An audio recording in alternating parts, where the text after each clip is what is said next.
GM guys, I just woke up and it's raining like crazy, so it's gonna be a while before I can head out. Plus, it's the weekend and I already tweeted that I'm gonna build something cool.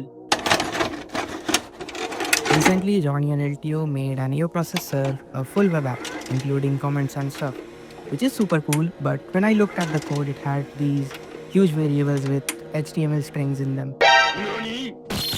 Fun fact, APM has a package to generate HTML using Lua functions, which I published more than 100 freaking days ago.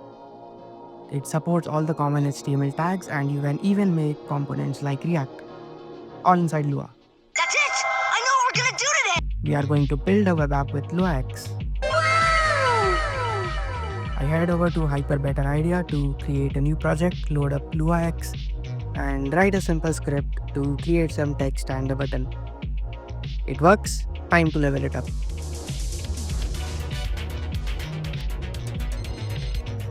What I've built here is a state function which is somewhat similar to React's useState and make sure that the application gets re-rendered whenever the state variable changes.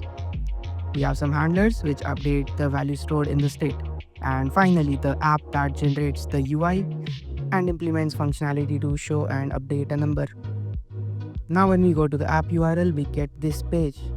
Clicking the button sends a message to one of the handlers which updates a number, re-renders the UI and refreshes the front end to show the latest count, all happening from within the AO process.